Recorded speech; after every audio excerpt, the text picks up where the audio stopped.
Je te souhaite la bienvenue. Juste avant de commencer, une petite information. Cette vidéo est extraite de l'émission en direct La Ligne Rouge des Hauts Potentiels dans laquelle tu peux poser tes questions et obtenir une réponse personnalisée. Cette émission est diffusée en direct chaque jeudi soir à 19h, heure de Paris, 13h, heure de Montréal, dans le groupe Facebook privé des élèves de l'Université des Hauts Potentiels. Si tu ne fais pas encore partie de ce groupe d'entraide et de bienveillance, tu peux y accéder en devenant élève de l'université. Pour cela, il te suffit juste de télécharger une première formation offerte dans le cadre de cette campagne de sensibilisation au haut potentiel. Le lien se trouve en description de cette vidéo ou en description du podcast. C'est tout simple, tu m'indiques à quelle adresse je dois t'envoyer la formation et tu la reçois tout de suite.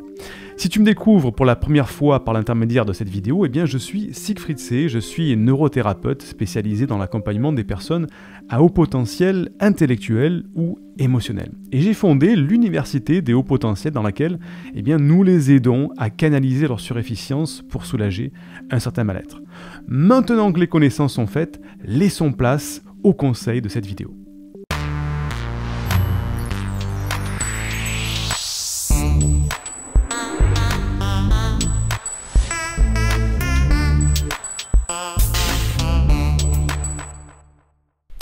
Une question de Nathalie qui me dit « Bonsoir, ma fille de 6 ans et demi est très probablement surefficiente. Nous pensons la faire tester.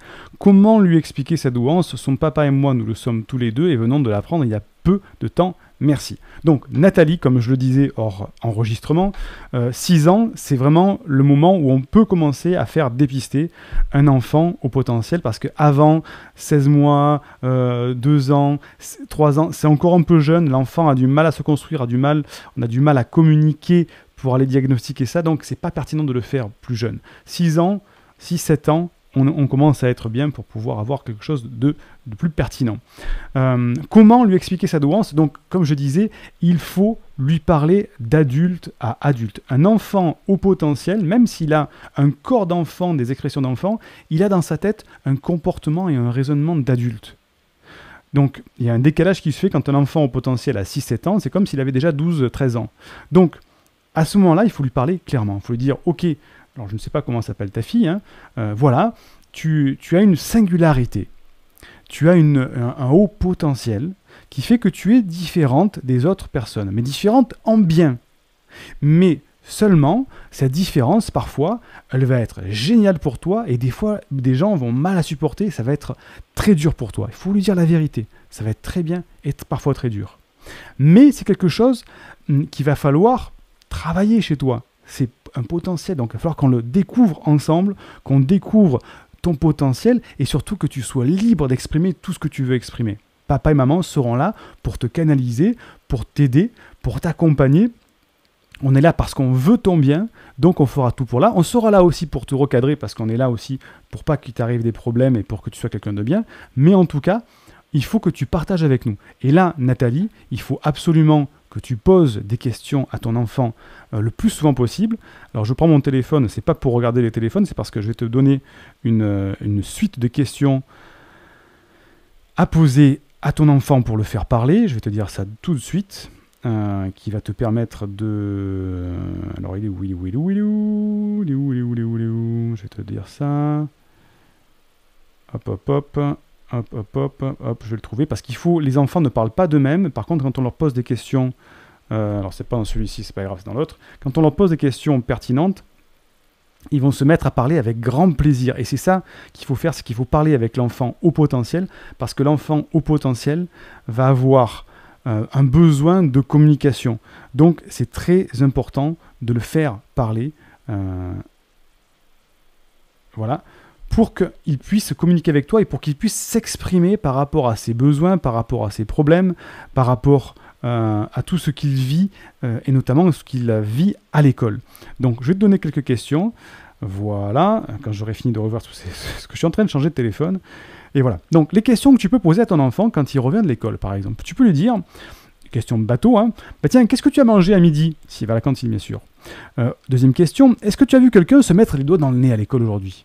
Et là, il va dire, oui, bah ouais, j'ai vu un copain qui s'est mis dans le doigt dans le nez, tout ça. Ah, dans le nez, tout ça. Et ça a commencé à lui délier la langue.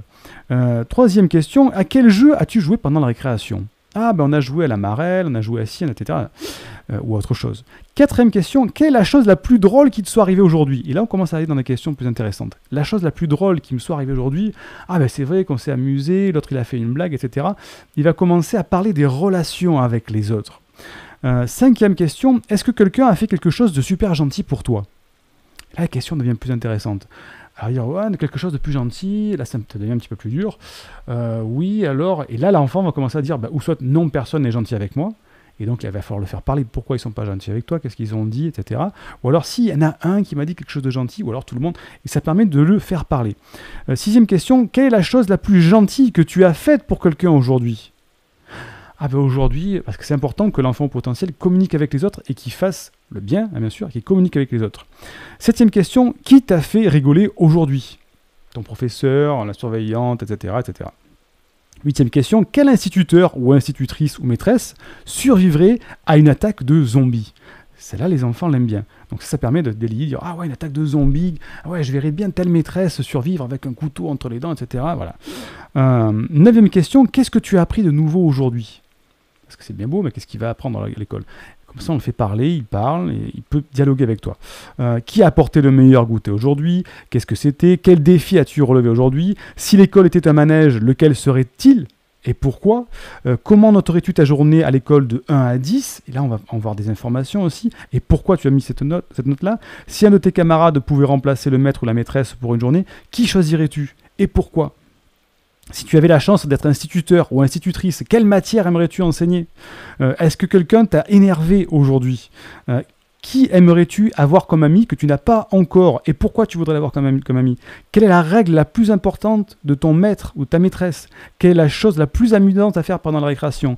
Est-ce que ta maîtresse, ton maître, te rappelle quelqu'un que tu connais? Etc. etc. Voilà, j'ai donné tout un tas de questions qu'on peut poser à ton enfant pour le faire parler. En tant qu'au potentiel, il faut qu'il dialogue par rapport à son ressenti parce qu'il va ressentir beaucoup de choses. Donc voilà, j'espère que je t'ai répondu par rapport à l'explication de ta douance. Comment expliquer ça à ton enfant?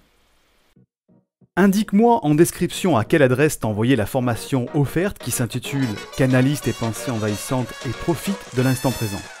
Et surtout, partage cette vidéo à une personne de ton entourage que ça pourrait aider. Et n'oublie pas, comme le disait Einstein, la folie c'est de faire toujours la même chose et de s'attendre à un résultat différent.